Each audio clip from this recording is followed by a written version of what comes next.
Welcome to Bump Set Chat, the podcast where volleyball professionals come on and share their stories, experiences, and advice. And today I'm super excited. From Long Beach, I have Kellen Larson. Welcome. Thank you. Thank you for having me. Yeah, so happy you're able to come on and share your story. And the way we start things off is we do a few random questions. So you ready? All right. All right, favorite movie? Bench warmers. Oh, okay.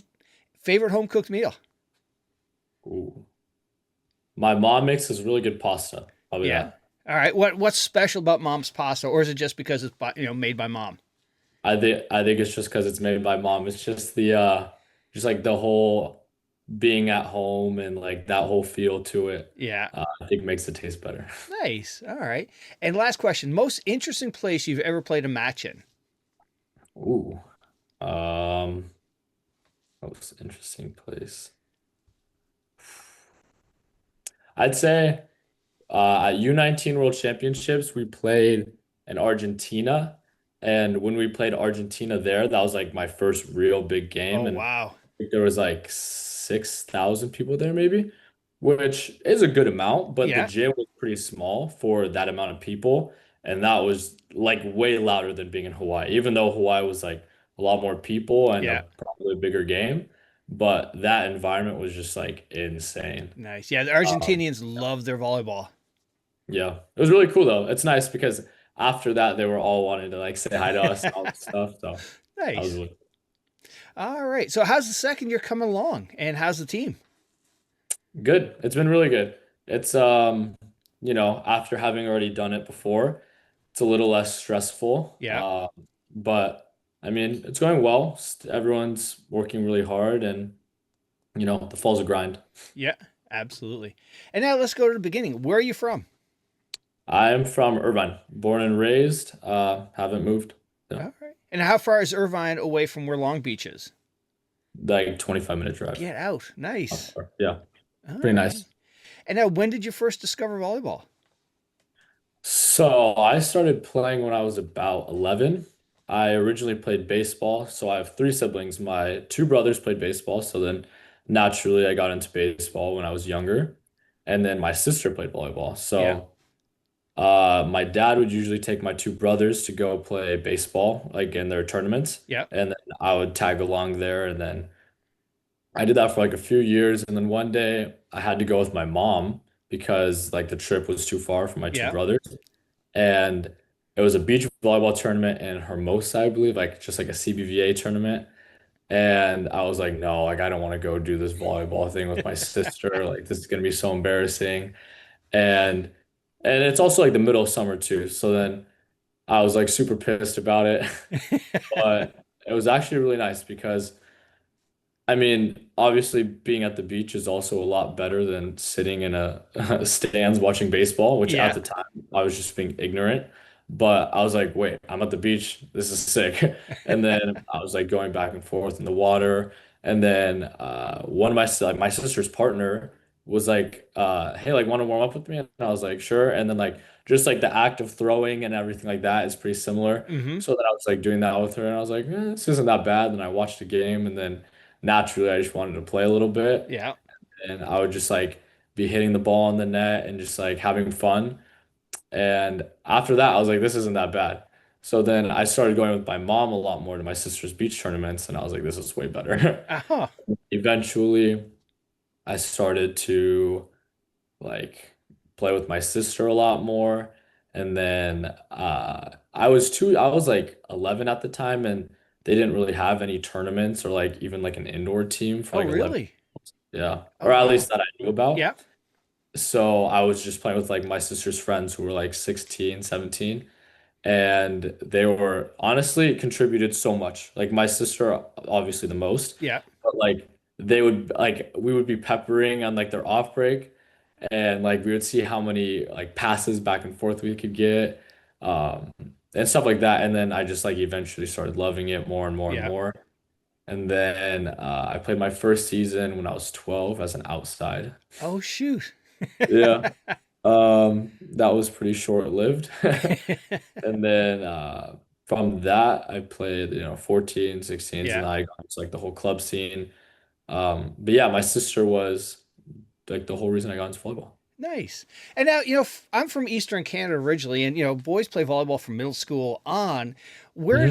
does, where you grew up, it sounds like it's, do they look, I don't want to say they look down upon boys volleyball indoor, or is it just because often you get that, I know down here in Connecticut where I'm originally, when I came down here, people they don't think of boys playing volleyball. It's always a girl sport. I was just wondering, what's your take on out there where, growing up? Yeah, I think Southern California is a lot better. And like I don't know, volleyball's a girl sport type of Yeah. aspect. Where I am from, which isn't that far from like the beach, like 20, 25 minutes, there's no like middle school volleyball. Yeah. There's like high school volleyball is pretty bad for the Yeah. most part. Um, but then as you go down to the coast, like Newport Harbor, Huntington Beach, Yeah. TDM, all these different schools, they have like middle school volleyball, maybe even elementary school volleyball, because you're on the beach. So like a lot of people grow up playing Right. beach. So like in the beach cities all the way up to Manhattan Beach, I think it's pretty cool. It's like a cool sport. It's not necessarily seen as just a girl Yeah. sport. Nice. But yeah, I'd say Southern California is probably one of the biggest like volleyball communities. Yeah. So it is nice to have grown up there because it's not like, oh, I really want to do this, but you're right, you're in like the East Coast or the Midwest, and you're like, well, too bad I'm the only person within like Right. 10 miles and plays volleyball. Yeah. And now for Yeah. you, what is the hook volleyball has on you that, you started at a young age and here you are, with a Yep. national championship ring playing volleyball? Um, I mean, just I don't know, like I've played a lot of volleyball and it's come to a point where I'm like, holy crap, like I'm so tired of volleyball. And then like times like this when we don't have like a week of practice and I'm like, oh, thank God we're like done. It's like by the second day you're like, okay, like I want to play volleyball.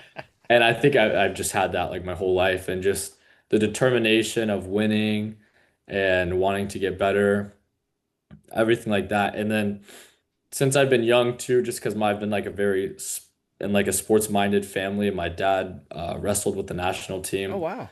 so he kind of introduced all of us to like ESPN and all this stuff Mm-hmm. when I was like 1, 2 years old. So just like that competitive like sports mindset's been in my head since Yeah. before I could walk. All right. Um, and I remember watching the Olympics. I forget how old I was, but I was like, I want to play here. Like this is sick. Yeah. Um, and I fell in love with volleyball and I was like, I want to play volleyball in the Olympics and obviously play professionally. Yeah. Um, so I think that is also like in the back of my head too, like everything I'm doing now is to fulfill that goal of mine that I've had since I was like 4 or 5 years old. Yeah. Very cool. Yeah. And now for you as a libero, what would you say is the spirit animal of the libero? Spirit animal of the libero. I don't know. That's a tough question for me to think of, but something that goes like unknown, but it's like the glue a little bit is Mm-hmm. my take on like libero. So whatever animal that would be, Yeah. uh, I don't know, something that would keep like the food chain balanced or something like There that. we I go. don't know. And now, Yeah. for club volleyball, what club did you play for? So I started off with OCVC. I played there from 12s and then made the jump to 14s and then made the jump to 16s. I played there with like guys like Andrew Rowan was there. Jordan Lucas was there. I'm trying to think of who else. Ben Braun, who's like on my team now. He Oh, came shoot. when I played 16s. That was his first year of volleyball. So I love Ben, but that was pretty rough for him. Um, but yeah, we played, and then after that, it was I believe COVID happened, Okay. and I went to Balboa because all those guys were going to 17s, and I was 13 at the time. Yeah. And I'm obviously not the biggest. So I think at this time I was probably like 5'3", 5'4", probably like maybe 100 pounds. And I was like, and at the time it was SCVA, which Mm-hmm. is like 17s and 18s. Okay. So being at the size I was at, I was like, I don't know if, because I was already playing up 16s regardless. Yeah. I was like, I don't know if I'm like physically Right. there playing, guys who are like fully developed at 18. Yeah. Obviously, like in my head, I was like, I can do it. Like that'd be sick. But then it was also like, would that be the best thing for me? Right. And we played Balboa a lot just because, those teams play each other like every single weekend. Yeah. And I kind of knew their coach a little bit, and I just knew the whole background of Balboa and their like legacy and everything like that. And I was like, that might not be the worst thing for me. Yeah, absolutely. And then I moved there. I played for Rich Polk for 2 years. So I played 16s for 2 years Hmm. there. And which I'm very glad I did because he is one of the best coaches I've had. Him, Matt Skolnick, really shaped me to be like the player I am because that was such a young stage of my development. Um, but yeah, so that I played from Balboa there on 16s for the 2 years and then 17s, 18s. Okay. And then, after high school, college was next. What made you pick Long Beach and sort of, was it the coaching staff, the culture, or the academics? A little bit of all of it actually. It's funny. I had like two different like complete opposite schools kind of. I was I really wanted to go to Stanford since I was like a kid. I'm not like an academic genius by any Yeah. stretch of the means. It was just like Eric Shoji and like the Hmm. libero pipeline and plus it's Stanford. Yeah. But then obviously Long Beach is Long Beach. And I grew up with the DeFalcos a little bit. Oh, no way. Like because my sister and his sister, Tegan, Yeah. are the same age. So then I saw Tanner, which is I believe he's the youngest of all of them with the big family. And I remember seeing him because my sister was playing Tegan, Hmm. and this kid who's like a year older than me, but at the time I was like, "Oh, dude, you're like the same everything as me. Let's play." So then like we were just peppering during the whole game, and then we got to know each other. Our families got to know each other. Um, and so I grew up going to like a bunch of the Long Beach games and watching TJ and like the VNL Yeah. and everything like that. So I was already kind of in the like Long Beach like Circle. circle, yeah. Yeah. Um, because obviously TJ was amazing at Long Beach. So Right. then we'd go to their games, we'd go to the I forget what they're called, the socials, like up in our like Euclea room. Hmm. And I was like 13, 14, still like relatively newish to volleyball, not really knowing what I was doing. Like I didn't really even know who TJ was at the time. I just knew Right. he was really good. And then like the next couple years, I was like, okay, like I'm like 15. This is like oh like this is like real, like real. Yeah. But yeah, anyway, so I was already like in the like Long Beach circle, Yeah. but then I also had the opportunity when it was June 15th, my sophomore year, to go to Stanford. And I thought about it because like my mom was thinking about it from the more like, I guess, logistical standpoint, where she's like, if you can go to Stanford, go to Stanford. Yeah. Both my brothers are very like academic based. So they're also like, if you have the opportunity to go to Stanford, go to Stanford. My dad was like, dude, go wherever you want to go and you feel the most trusted Hmm.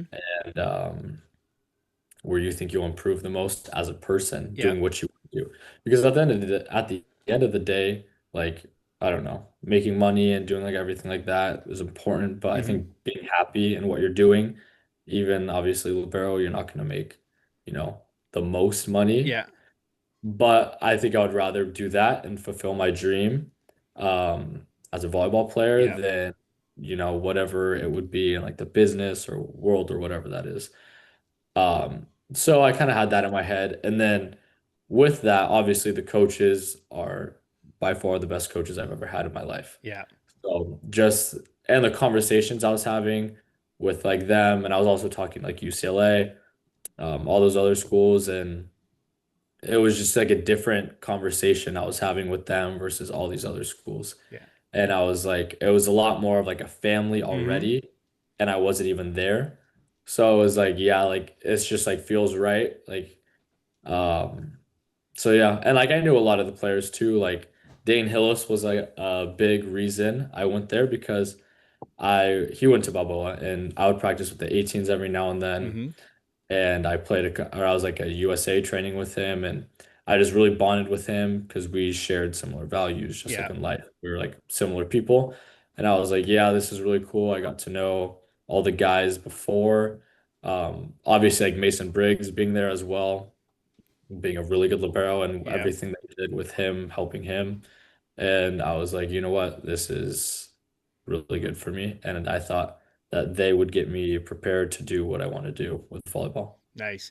Yeah, it's so important to recognize, happiness is far more important than the money because, it's money can't buy you happiness. It can, help fulfill some things, but at the end of the day, it's not going to give that happiness that, if you have it in your heart, you want to do something, you got to go for it. And then, For sure. talking about the DeFalcos, Tegan and TJ have both been on, both fantastic people. And yeah, Mhm. huge family. It's wild.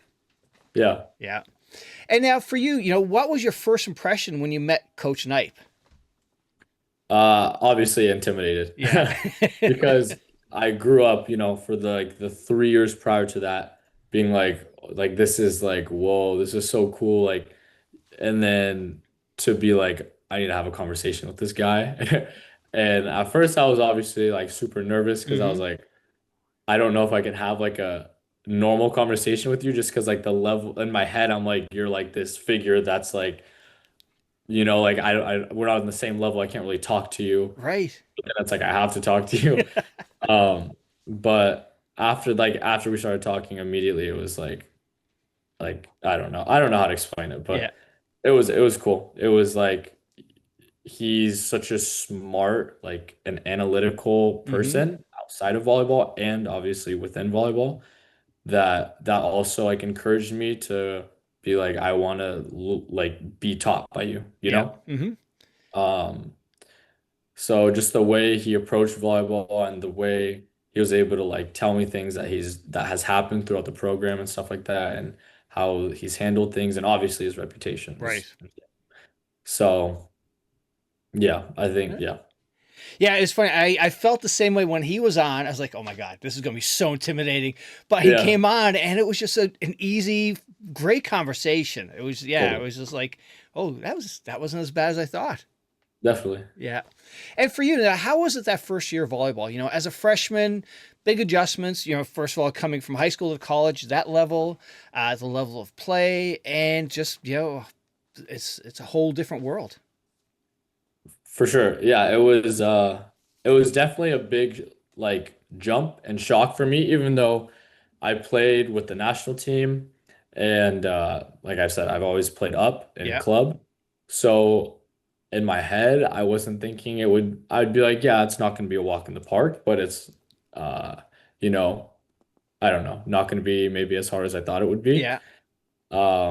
But so I went into it with Moni hmm and like Sotira Chapanis, Skyler, all these guys that are like beasts and have a very different way of playing as well.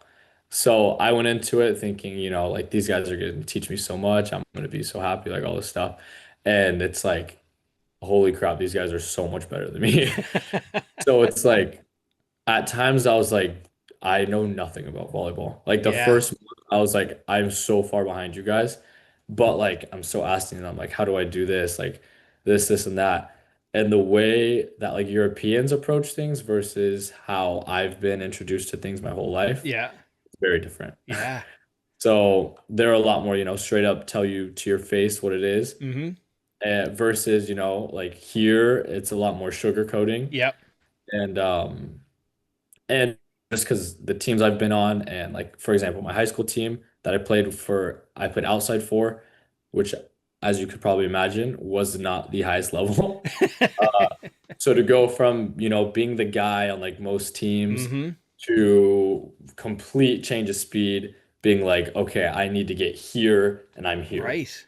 Yeah. was challenging. And for it to be like in a different way than you're used to. hmm It's not like, oh, you got it, you got it. It's Right. like figure it out or you're gone. Yeah.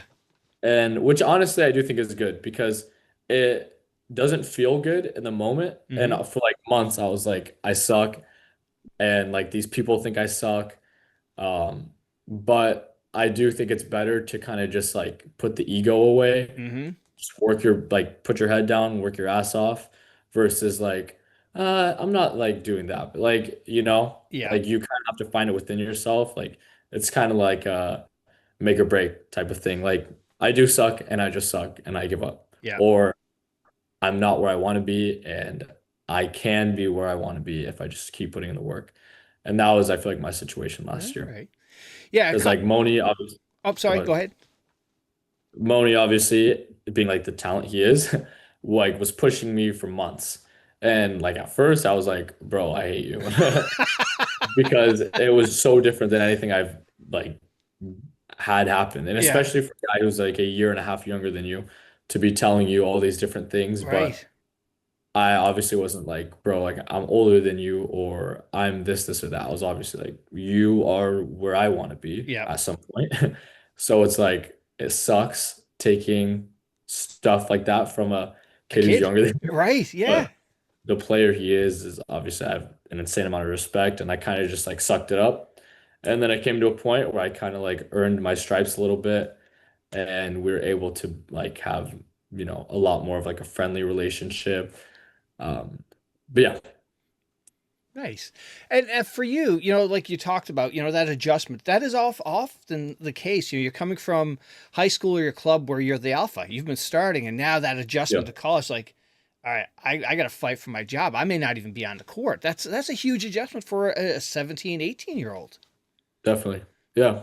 Yeah, absolutely. And and actually, when Alan was on, he was talking about sort of first of all, he said talking about the championship season, the success Moni has was really attributed to the passing from you and Skyler, and that's how he was able to be successful. But he also said like you were just talking about, you struggled, you got beat up about your passing in the early season, but you fought through that, and at the end of the day, Yeah. you guys were there for to serve receive when it would counted. Yeah. Yeah. Moni definitely it was funny. It's like such simple things. Yeah, it is funny like thinking back on it now, but it definitely was not funny at the time. Like we do this thing like it's called like route work where I'll just pass free balls for like 10, 15 minutes. Yeah. And I'm just like passing them, not really thinking too much about it. And he's like, bro, what are you doing? Like these passes are terrible. And I was like what? And then he's like you need to pass it higher, you need to pass it tighter. I was like, okay. And then like he would just be so mad at me. He's Oh like, my bro, like these gosh. are free balls. And I'm like, I know. What? But like my level of just like simple stuff like that wasn't what he He wanted perfection. wanted from me. And eventually, it got to a point where I remember before a practice, he like no warm up, no anything. We walk on the court. He goes, Kellen, pass 100 free balls or something like that perfectly. And I'm like, I'm like laughing. I'm like, this is mid season too, I think. And I'm like what? And he's like go like right now. And I'm like, you can't be serious. And literally, he did that. He tossed me like throwing balls everywhere, and I had to pass like 100 balls perfect or something like Oh that shoot. to his standards. Yeah. Um, and at the time, I'm like, bro, like you are making a fool out of me. But I mean, it worked. Like, Yeah. yeah, it again, it doesn't feel good in the moment, but the whole like the stress we were able to have with like free ball situations because I went from passing, balls like on our side. Mm-hmm. And then when I needed to adjust and I needed to pass them like 5 to 10 feet higher and 3 feet over the net because he can get this high over the net when he's setting the Right. ball. And the outside doesn't know what to do because do I jump with him? Because he can do his whole like fake dump. Yeah. He can also actually dump. He can also set anybody in the, front row, back row. Right. So then we were able to do that above teams. And it came to a point where I was just passing free balls over the net. Um, so he could like work his magic. But Yeah. yeah, like I would be passing these balls and it would like be on our side. And he would like catch the ball and be like, what are you doing?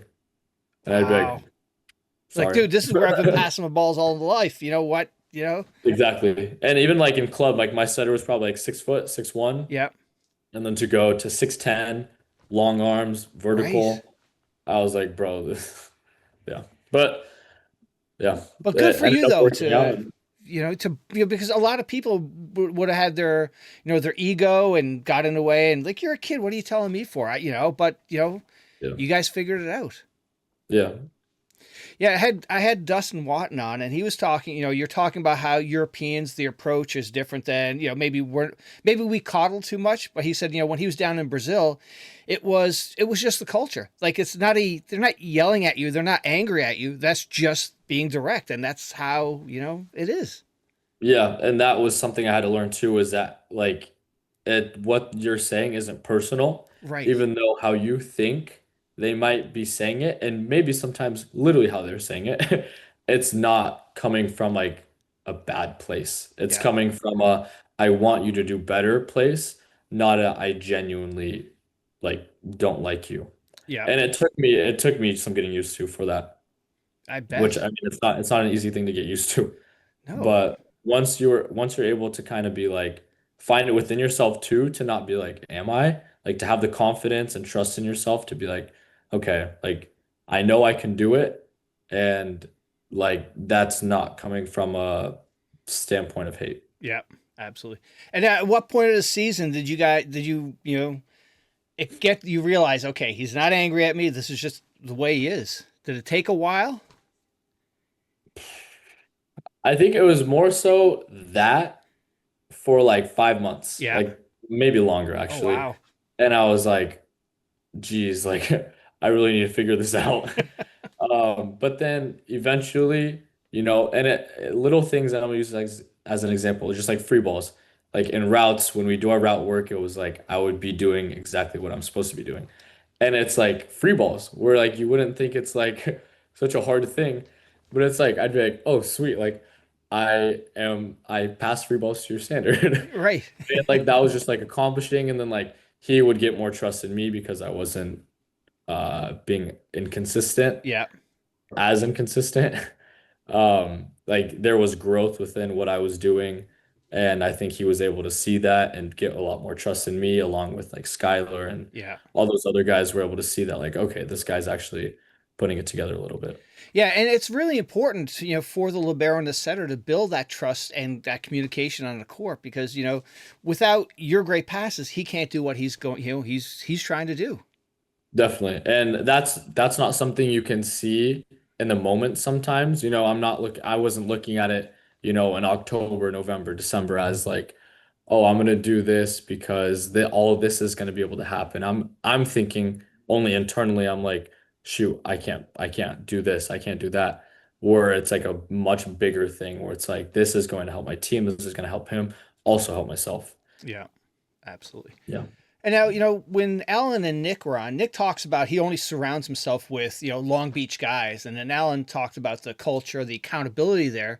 To you, what are Long Beach guys and what's the culture there? Um, I mean, I think just determination, grit is another word that like we say a lot. And I mean, I don't know. It's just working hard, not having an ego, and just trusting yourself. I feel like, um, I don't know. The Long Beach guy is kind of just somebody who's, I don't know, works hard, I guess, and has grit. Like Yeah. grit is the whole like you don't want to do it now. Will help you long term, like discipline, everything like that. I'd say is like the Long Beach guy because it's instilled from our coaches. Yeah. Uh, yeah, just working hard and trusting yourself, everything like that. All right. And now, you play at a pretty cool place. How would you describe first of all, the pyramid, playing inside that facility? Yeah, it's different. It is obviously really cool, but like my first few times playing there, I was like, whoa. Like the depth perception, and everything is really different. Yeah. But as you get adjusted to it, you don't think about it. And I think the environment that Long Beach has, and because obviously we don't have football, so volleyball gets a lot of fans, and just the way that we've like put out Long Beach volleyball Mm-hmm. and the support that we've had, for like the past, like I don't know, however long years, Yeah. it's awesome because you go to like other schools that are big and have maybe even a nicer facility, Mm-hmm. nicer, more expensive, Yeah. but there's 100, 200 people, versus when we have at least like a few thousand at every single game. Yeah. I take that over, playing in a nicer gym with that's like empty, you Yeah, know? absolutely. So I mean, it's awesome. It's the best place to play. And I think there is a little bit of the advantage just because of, it's not everyone plays in a pyramid. Yeah.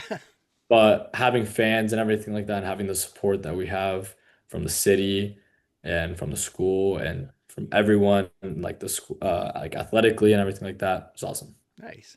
And now, looking back at that, that first season for you and ended with a national championship, what was the turning point, or was there a turning point where you realized this team could do it all? I mean, we did have a lot of things happen. We had Sotos ended up having a bunch of stuff wrong, like his hip, his shoulder, his back were all really messed up. So he wasn't able to play. And I don't remember when exactly we found that out. Maybe it was like April, or I don't know. I'm not sure.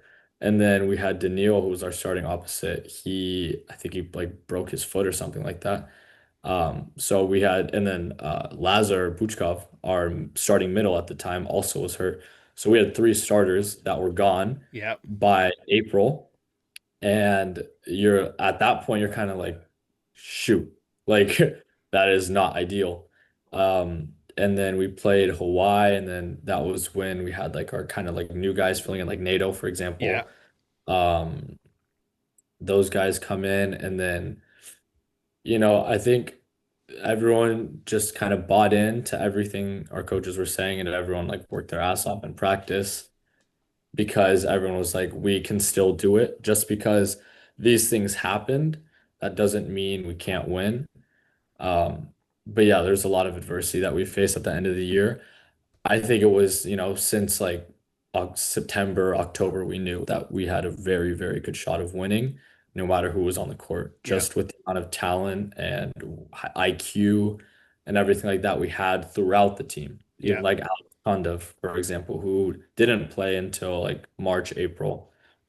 Guys like that, and like NATO, who stayed invested even though they weren't starting at the time, Yeah. and were able to make huge roles in like the NCAA tournament and Big West tournament.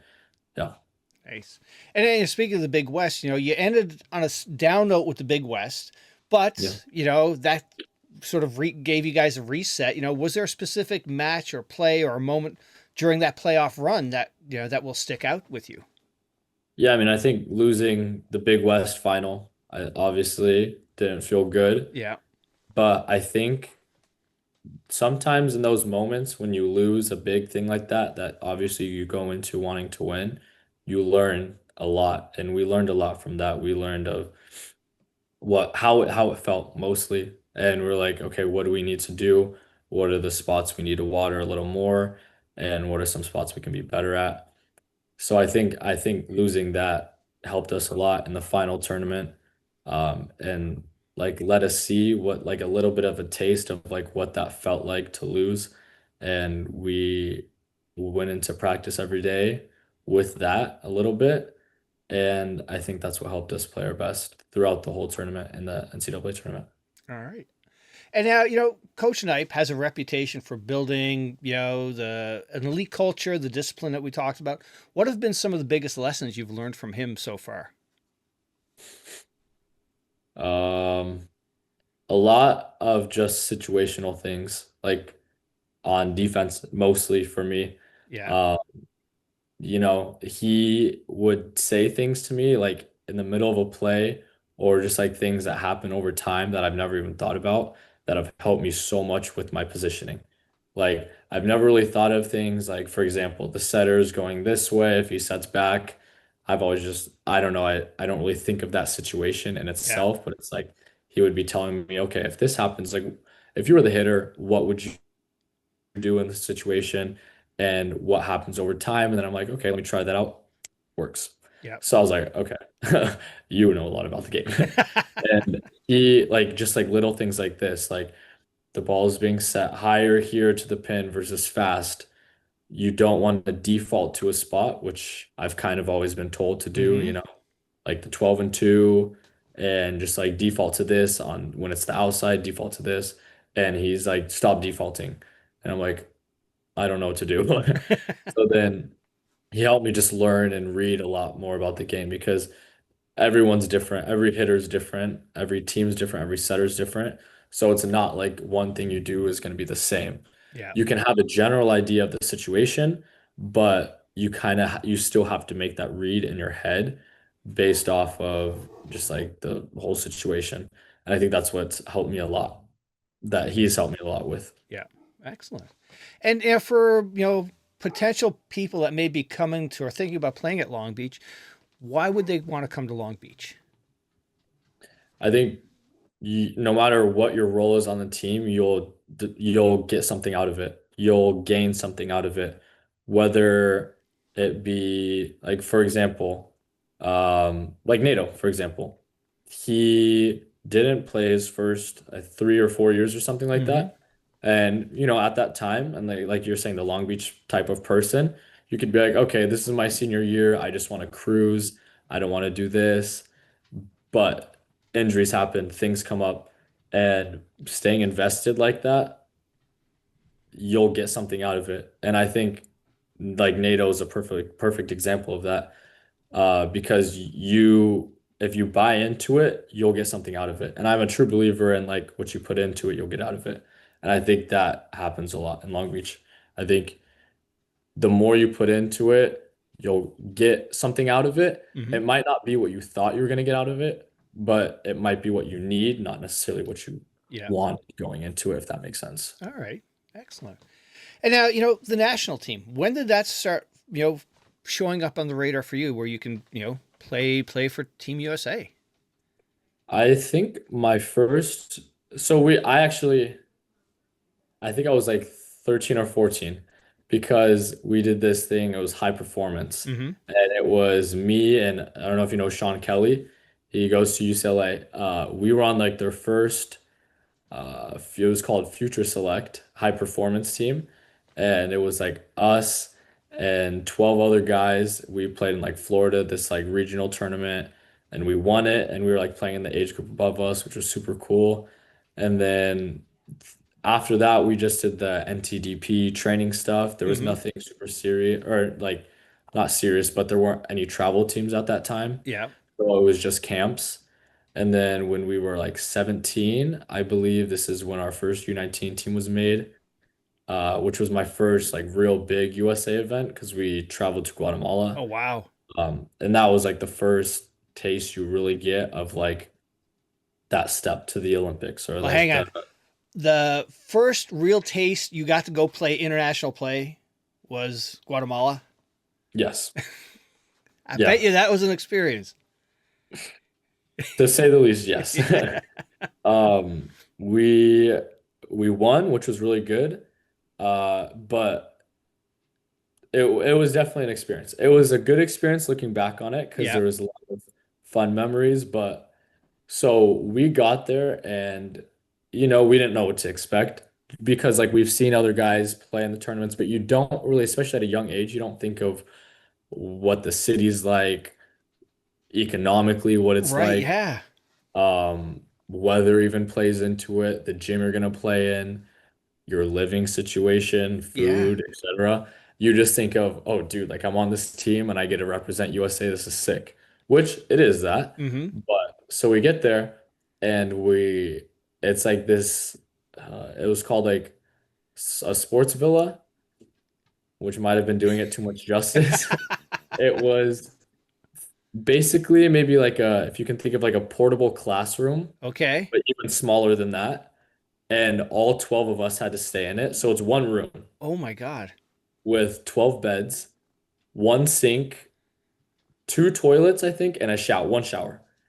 So we're all staying in this place Air conditioning? for, uh, I don't think so. Oh boy. But the weather honestly wasn't terrible. It Oh, started okay. raining a lot, which wasn't ideal, but it wasn't like overly hot. It Yeah. wasn't cold.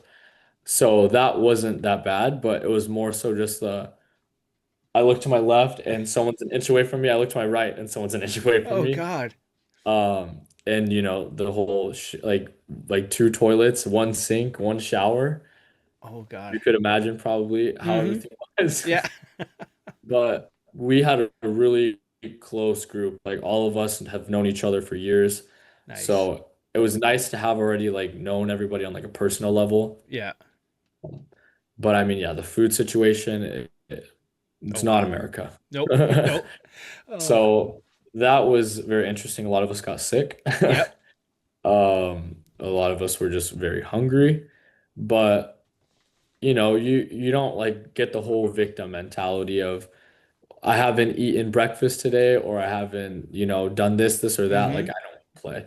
It was like, okay, you know what? We're eating a peanut butter sandwich and that's what we're eating Yep. for the whole week. Right. It's the beginning Uh, of your grit experience coming to Long Beach.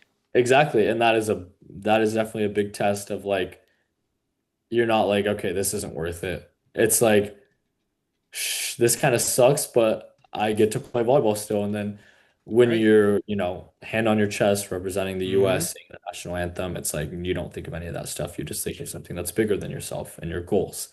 Yep. Um, so I mean, obviously the situation was not ideal, but looking back on it now, it's like it was super fun because you make memories that you wouldn't have Mm-hmm. made if you like had nicer accommodations or you don't Yep. experience things in the same way. And how So I about mean, that? like, it was super cool. Nice. And how about that first time you got your jersey and you saw your last name on it?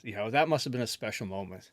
Yeah, definitely. I think that and the most like chilling thing to me was just the first game of like when you walk out and like the line and there's people there and you see another country Right. across the side. It's not another club team. Yeah. Um, and you're like, whoa, like you're playing for something much bigger than yourself. Yep. And I think that was like the most like surreal thing to me. Getting the jersey, I was like, dang, this is sick. Yeah. But like I didn't really get like the full experience yet. I think once like the national anthem Mm-hmm. started playing, I was like, whoa. Like that was like the aha like moment for Yeah. me. Excellent. Yeah, it's awesome. You can't really describe it in words. It's just like a feeling. Yep. Oh, that's so cool. And now for when it comes to game time, do you have any pregame rituals? You need a nap, a certain meal, listen to certain music? Um, lately, or like the last couple years, I've been getting into this routine of like a little like hour nap before. Okay. I just like to like wind down because we'll do like serve and pass, and then you have like 2 to 3 hours off before you head to your game. But I've been trying it even this last summer when I was playing a bunch. It's like nice to just like calm your body down, like see what you want to see in the game a little bit and just like chill for a little bit. Sometimes I'm not even like necessarily sleeping. Mm-hmm. It's just like that, like laying down and just like breathing, calming yourself down. And then like once you wake up, it's like, okay, like you start going. It's like a Yep. new day type of thing. All right. Yeah, I've gone into that and I think it's worked out. I like it. Excellent. And now for the team, when there's a tense situation, that moment needs to be, the tension needs to be cracked. Who's the joker? Who's that guy that's going to just crack the tension on your team? Ooh. On Long Beach? Yeah. I'd say this year it will be Jake Pisani. Okay. He's one of our setters. He's a jokester. He likes to say, or he's just like a goofy type of guy.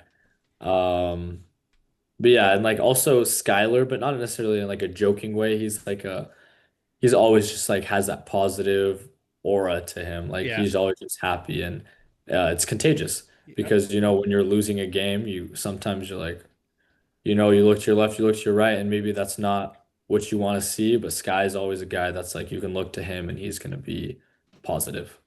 Nice. Um, so All right. And now for you, what has been the most improved part of your game, and what helped it the most, do you think?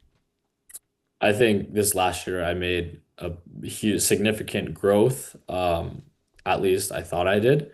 Um, just IQ, because I mean, technique and passing can only go so far. Yep. People, you can hold your platform this way, you can do this with your shoulders, you can do this with, you could go on and on and on, and everyone does it differently. So it's hard to like, at a certain point, it just becomes like, second nature. It's just like you do what you do in the moment. But I think what's helped me a lot is just reading the game, understanding the game, and you see guys like Kurbenikov who do things that you're like, what the heck are you doing? But it's just because he sees the game Uh huh. in such a special way. that you can only play so much to know that much about volleyball. Right. So like even now, like I look at him, I'm like, what, like, how do you see that? Like, just like learning from guys like that. But you obviously, like, I think the biggest thing and what I was lacking last year is just that experience of this situation's happening. This, if I'm the hitter, I think this is probably the best route for me. What kind of hitter, tall, small, fast, slow, just understanding volleyball and Yeah. just knowing what to do in certain situations, I think has helped me a lot because it might not even be you're getting the dig. It might be, oh, I see this guy tipping to right back and I see our right back defender slowly creeping up. He might not make it this ball this way. So try to follow the ball, stuff like that. Like you kind of just have to play a lot to experience. And I think I gained that a lot. And obviously, Alan helped me a lot with that. And Moni helped me a lot with that, just like general volleyball IQ and reading the game. All right. And now, when it comes to scouting video, what is your sort of workflow or process for, prepping for, who you're going to play against? As servers, I think is one of the biggest things. We watch film like at Long Beach like a week before we play the team, knowing their servers because serving pass is the most important part of the game, Mm-hmm. and then knowing their hitters and what type of tempo their setter runs, which kind of determines our blocking scheme, and our blocking scheme determines kind of how I'm going to play around it. But yeah, I'd say servers, server tendencies, what type of player they are, along with certain teams serve certain ways at certain times, Mm-hmm. and that's kind of their philosophy. Learning that, learning where they're serving from, like what type of shots they're limiting themselves from based on their toss, based off they're serving from, the sideline in area one versus serving from six, and how you can form your serve receive unit against that is something I look into and something we watch as a team. And I usually lead when it comes to watching our servers. I'm like, I think we need to do this, this, and this. And Yeah. obviously, Sky and or Alex, our other outsides, are like, I agree, I disagree. I think this. And then we formulate our game plan against their servers. And then our middles handle a lot more of our like blocking schemes and everything like that. All right. Cool. And now during the game, how do you stay mentally tough in serve receive? What is something you tell yourself, or or if you're struggling to pass, how do you push through? Yeah, I mean, it's inevitable is something I'm learning. It's hard to go a whole game or games without, getting aced. And as a libero, it's hard because like your list of things you do is only so big. Mm-hmm. So if you get aced, it's hard to be like, well, I'm failing at, the only thing I do. Right. But for me, just staying external and talking about everything I see, because what I've realized and what I've been told and what I've seen, is that the more quiet you get and the more internal, body language, like head down, everything like Mm-hmm. that, usually your passing, your just confidence goes down. So no matter what, I try to stay external, and that also keeps you out of your head Mm-hmm. because when you're quiet, when you're not saying anything, that's when the most is going on up here. So if I shank a ball or I get aced, I'm like, I can't be thinking about that. Let me just talk about what the server's doing. So every single time in passing, I'm like, you have this seam, I have this seam, the middle has the tape, setter has the tape if it's that rotation. What kind of server serving? How are we preparing for it? So literally just speaking everything I can until they toss, and then it's like, boom, just focus. Versus when it's just silent, because that also causes a lot of confusion because it's like, does he trust me? Does he know what he's supposed to be doing? And not everyone's always on the same page. Yeah. So that helps me. And I also think it helps the passers I'm with because it makes them, like, okay, he's got me here and I have to get him here. Um, so just like clarifying things helps. But I also think that just helps me stay out of my head because I mean, at the end of the day, it's like you only have so many things you can do. Yeah. And if you don't do it right, you can't bail yourself out with a hit or a serve. You can only bail yourself out like with your thoughts, I guess. Yeah. And you can't have like that fixed mindset of, oh, it's already over. Like you just trust yourself and do what you can do. Like you can only control what you can control, which is hard because serve receive isn't necessarily in your control. Yeah. Some teams will be having the best serving game of their life, and maybe you're having not your best day. Maybe you didn't sleep the best. like stuff like that, and you can't control that. But what you can control is just what you're doing in the moment and how you respond to it. Yeah, absolutely. Yeah, it was when Mason was on. I asked him, what's the toughest position in volleyball, and he goes, "It's the libero. I can only do one thing. I can't, I can't block. I can't attack to pick up the other part of my game. It is Yeah. passing. And if I suck, I suck. I can't suck." Yeah, I agree. I think there's two ways to look at it. You can't just say, what's the hardest position? Like physically demanding is very different from mental. Right. And I think mentally for sure, when you only have like two things on paper that you're supposed to do and they're out of your control, Yeah. I mean, yeah, that's the hardest thing to do. Um, Physically, probably not. Yeah. Right. But I'd say mentally, definitely, it is the hardest. Well, I have seen some liberos throw themselves around, and they come up Yeah, scratched and nicked sometimes. yeah, yeah. And for you, what were some of the little things that have made you be a better passer? Um, I think the mindset, like how I've been able to adjust to adversity, I Yeah. think has helped me a lot because, like I said, like platforms vary. Some people Mm-hmm. have really good platforms and aren't good passers. Some people have bad platforms and are really good passers. So it's not necessarily so technical. I think a lot of it is mostly mental. So just how you are able to adapt in those moments when things aren't going your way. And just like I think reps. I've again like Yeah. I've played when I was young, like 11, and just playing as much as I can. And the more you fail, the more you learn. So I'd say just like the dedication to wanting to learn and the ability to get out of like that bad mindset Yeah. has helped me a lot with passing. All right. All right. I need a Kellen tip here on passing. So here we go. So here's the problem. Sometimes my daughter, when she goes to pass, she's trying to pass that ball that's coming chest high. What is your Okay. recommendation or tips to get out of that? Do you open hand receive, or do you swing? And what's your go to? So something that like Dustin taught me and honestly just like has been passing 101 for me, and I also struggled with this as well. Well, first of all, this ball you never want to pass. You want to be able to open up with an angle, and something that my 14s coach did for me because I would do this because I played beach Yeah. when I first started playing, which is mostly just like midline passing, pass it like 10 feet off the net. And then when you get to libero, obviously you don't want to pass it 10 feet off the net. So something you can do to break this is put a ball in your shirt like this Yeah. because you can't pass the ball there. It forces you to have to create this angle. And yeah, my 14s coach had me do this every single practice. Oh And wow. I'd be like, I look ridiculous. This is ridiculous. But I think it's helped me so much with creating angles because something that I've been told too is like the ball knows all angles. If you're able to have a good angle here, the ball will naturally do the work. Um, yeah, just angles. Angles are Nice. huge in volleyball. But I would start with that. All right. And then I think you just learn from there. Excellent. Yeah, I was actually another thing I picked up on was I was talking to Gage Worsley a couple of weeks ago, Mhm. and we were talking about overhand receive sometimes, and he goes he's been trying to get out of that because I never even thought about it. He goes it takes more steps and it's less efficient to get your body over and do this versus just something like that. I was like, ooh, I never even thought of that before. Yes, yeah. So platform passing and hand passing are completely different. Yeah, And in my opinion, as a libero, I don't think you should hand pass at all because it forces you to put the ball on your midline, which you don't want to pass balls on your midline. yeah, Versus here, like when you're platform passing, you want to just pass with angles.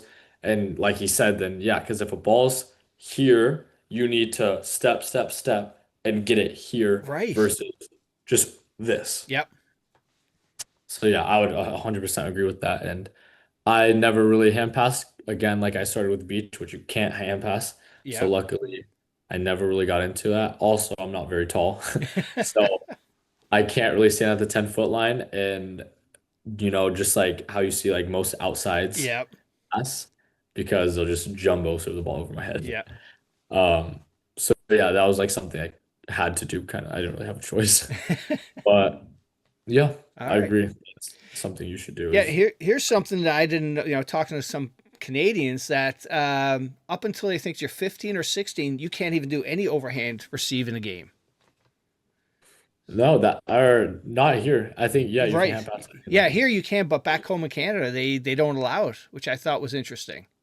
That is interesting. I think it's smart though, Yes. because when you're early developing stages, I think you should learn to pass, and especially when it's not as closely under a microscope, like Yeah. can this guy pass and can he only hand pass? And I think at a young age, which I'm sure you've seen some people who are tall outsides that don't have great ball control Mm-hmm. because since they've been 14, they've been able to be tall enough and just do this. Right. But then when jump serves happens or hybrids now, Yeah.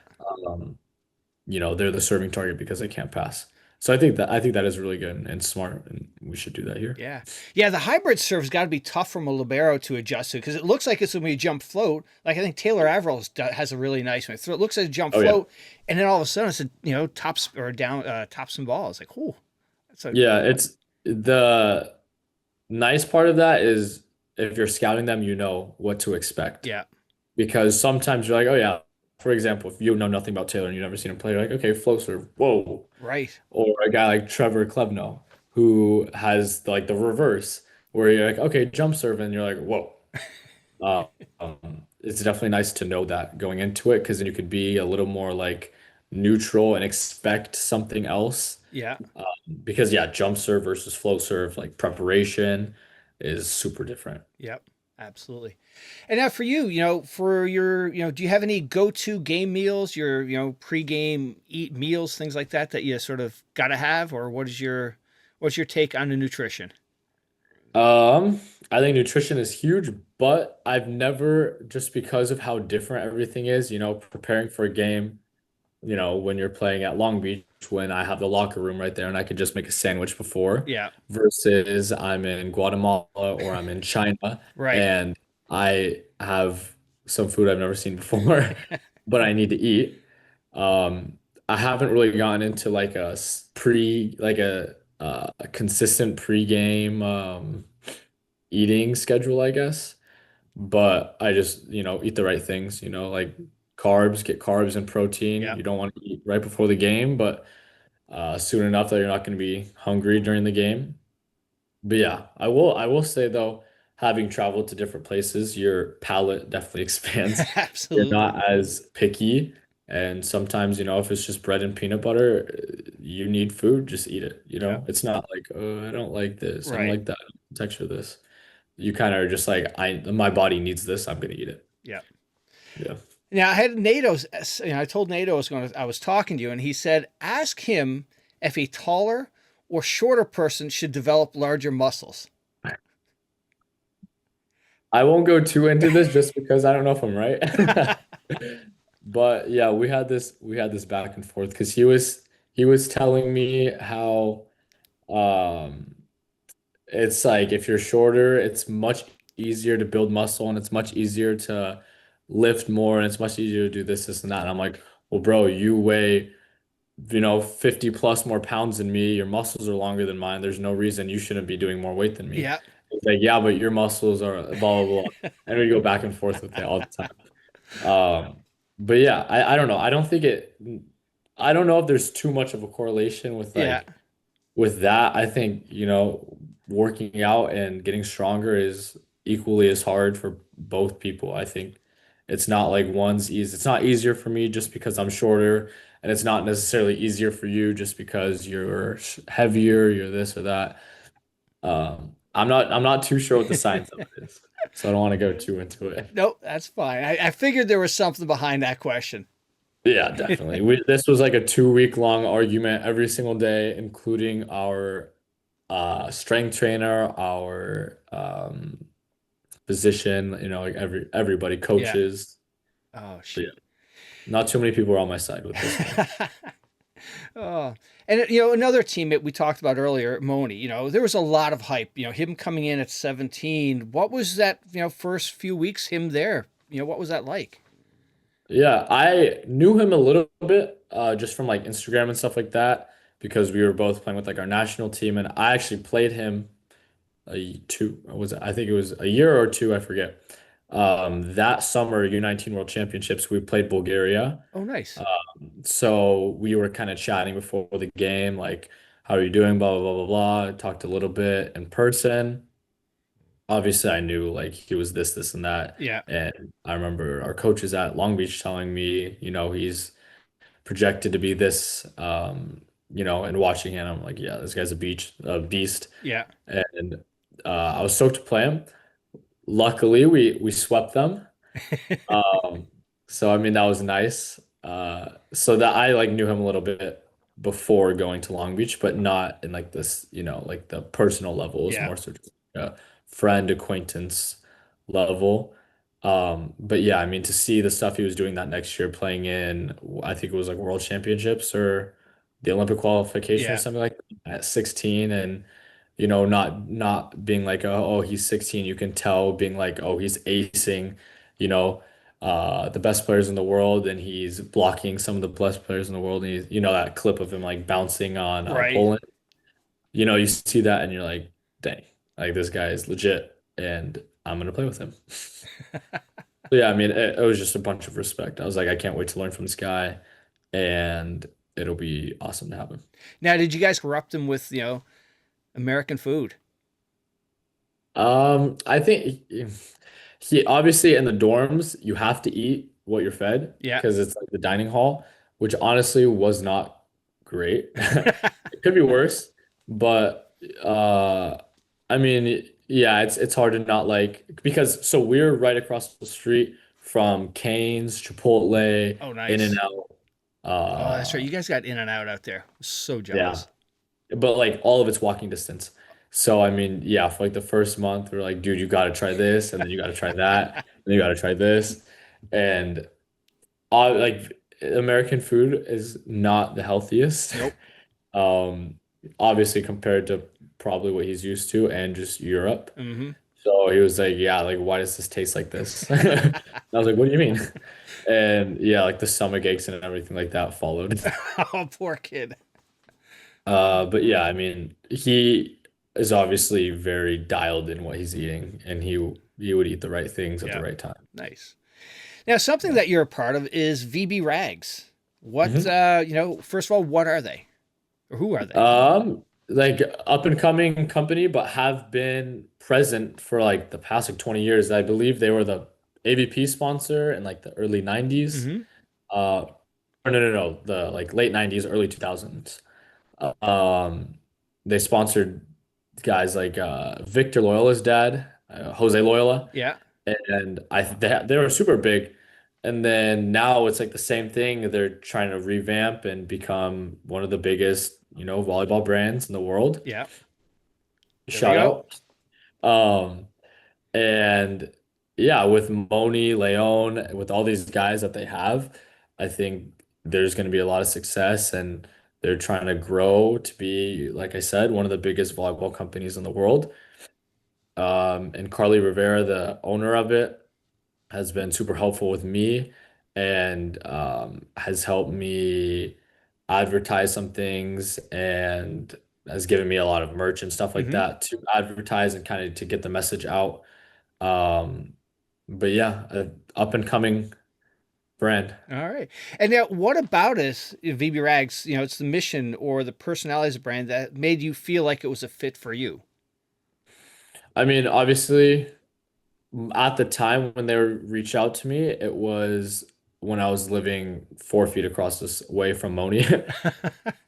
So I was like, oh, dude, like he was telling me about it, and then like I knew a little bit about it, but Yeah. I wasn't too invested in it.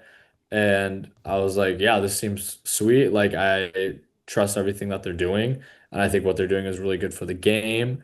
And like the whole new shoe thing, Mm-hmm. like you haven't seen a volleyball player do a shoe, and I think Moni is the biggest up and coming player. So I think everything they're doing with him is really smart. And I just think like their message and everything that they're putting out, growing the game with these new young players, Yeah. um, is really good. And just I don't know, the conversations I was having with him and what they were telling me that they were seeing in the brand and how I could help. Yeah.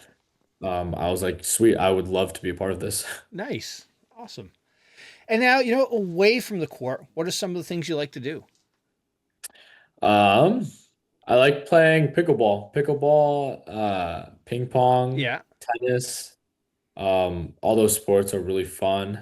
Just going to the beach. California kid. yeah. It's nice to just, see the sun because obviously I'm gonna say it's cold and stuff here, but obviously you're probably Yeah, I'm looking right now. We're different. 36 degrees. So, yeah.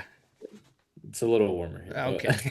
but it's times like this. I'm like, geez, like it's freezing, and then yeah, it's like 55 degrees Fahrenheit. Yeah. So Yeah, it and might not be too good. to add some perspective, when I had Micah Christensen on, we were doing our call. He was in Siberia. As like, yeah, okay, that's a whole nother level of cold. That's yeah, Yeah, yeah. But yeah, absolutely. going to the beach, playing beach, everything like that, just being outside. Yeah.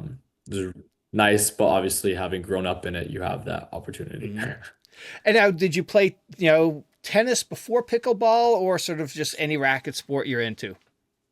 So I originally we had a ping pong table, and like I said, I have two brothers and a Yeah. sister, so obviously it was a very competitive household. Hmm. So I played ping pong since I was like super young, like 5, 6, and then it just became an everyday thing. Like, hey, want to go play ping pong? Sure.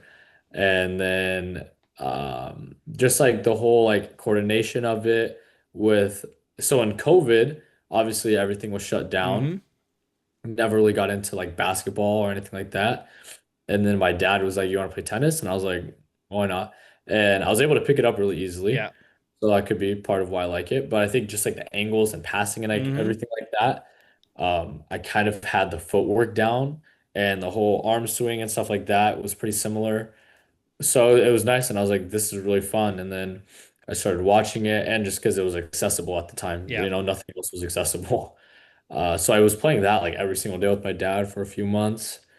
And I just had a lot of respect for the sport. That they're playing like 5-hour games. Hmm. So I started watching a lot more and then had a lot of respect for it. And then came like pickleball in this like 2021, 22 era. Yeah. And one of my buddies asked if I wanted to play. I was like, sure. And like picked it up like this because it's like the same, it's like an easier version of tennis, Yep. but it's quicker. But yeah, it was super fun. And then everyone, again, like Southern California, I think is like another big region that play it. But yeah, I think with volleyball and guys with just like coordination, Yeah.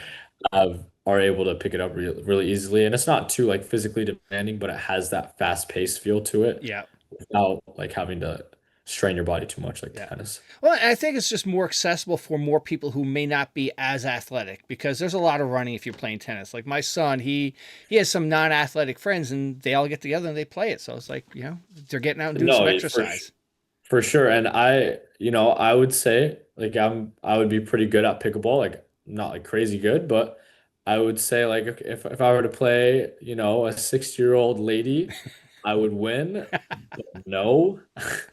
Me and one of my buddies went to play at this like kind of like a free for all, like you put your paddle in and then you play. Yeah. We play these like two old ladies and we're like, oh come on, like what? At like 11-0. Oh, It's no. it's insane. So yeah, you do not have to be a freak athlete to be good at pickleball. Yeah.